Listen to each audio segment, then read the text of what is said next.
concrete rose. Bloomed in the garden, I refuse to pose. I ain't a killer. These kids need someone to show that who you are is enough and we ain't gotta play roles.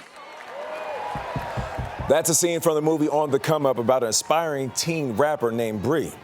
It was based on the New York Times best-selling novel of the same name by author Angie Thomas.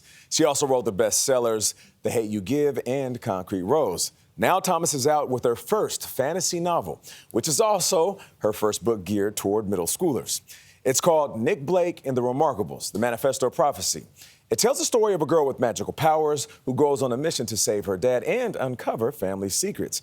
Angie Thomas is with us right now, first on CBS Mornings. How you doing? I am wonderful. Thank you so much for having me. Of course, good to have you back. Now, you posted a video of your younger self on Instagram, writing, "This kid with a big collar and thick eyebrows wrote the fantasy book she always wanted to read." How does it feel to have this book out into the world? Oh, it feels great. Also, shout out to my mom, who all those years ago had me glam ready, not knowing that. Talk about it. Okay. It's moms everywhere. Shout out to mama. Those pictures. Look at that girl. Pictures, Awesome. they matter, so you never know. But no, it feels awesome. This is something I've always wanted to do. I loved fantasy books growing up, but I rarely saw people in them who looked like me. I didn't see Black girls as the main characters going on these magical adventures, and I used to wonder, why is that? And so as an adult, I said, well, why not make that so? Why not write that book that little Angie would have loved to have read and even set it somewhere that she knows? So part of the book takes place in Jackson, Mississippi, which, you know, it doesn't seem like a magical place, but for me it was growing up, and so I get to make it magical in this book. Plus I get to unveil like a big secret about Jackson. There's a volcano under Jackson, and nobody knows. A lot of people don't know that. Really? No, it's not a fantasy. Real. There is a real inactive volcano under the city of Jackson. So I got to explore that in the book too. And I know Jackson kids are going to be like, what? So. What I love about this, though, is that you spin this fantasy world, though, using the real African-American folklore. Yes. So tell us why that was important to you. Oh, that was super important. Growing up, I loved the folk tales like The People Could Fly. Yeah. Virginia Hamilton made that a well-known folk tale through her story. I loved the story of John Henry. I loved the story of High John the Conqueror, all these magical figures. And they were so important to me, just as important as maybe Greek mythology was to other kids.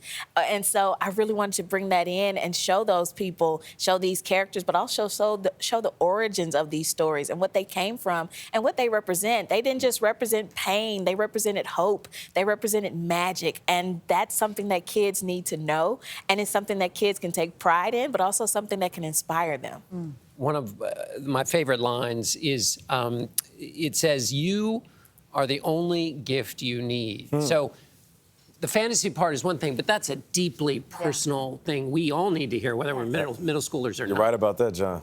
Yeah, absolutely. That's a huge theme throughout the book, throughout the series, because Nic has this magical ability called the gift, but her dad wants her to know, look, that's not all that you are. You're more than that. You're more than just magic. You are magic yourself. You are a gift. And so many of our kids don't recognize that they are gifts themselves. What they can do, what they are capable of doing is a gift to their family, to the world. And I hope that this book inspires them and lets them know that and reminds them of that. Now, that was inspired by your own dad who told you that, right? Yeah, Are you hoping that, you know, readers, they look at this, they read this, not only is there fantasy, there's also history. I mean, you talk about the Underground Railroad, Harriet Tubman. I mean, there's that history interwoven with this incredible world of dragons and magic. Absolutely. It was important for me to bring those things in, especially now we're in a time where so many people don't necessarily want to talk to kids about history, but it's important we talk about people like Harriet Tubman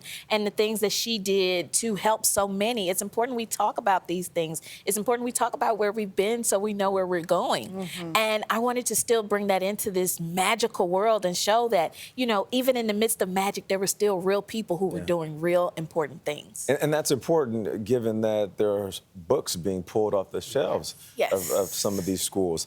You're working on part 2. The Hate You Give. Of course. Yeah, it's one of the top 10 most banned books.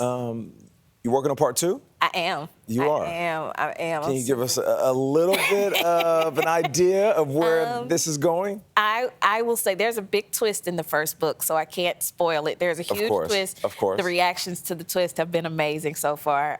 But in the second book, we get to explore that twist a little bit more, and we get to explore this magical world a bit more, and we get to see the schools and things like that. So I'm super, super excited. We also get to see some other magical cities. Yeah. So I'm super excited about that. Angie Thomas, thank you for being the gift and sharing your gift with us. And thank you for your contributions to education and culture. It's much needed. The book is incredible. Nic and the Remarkables is on sale now.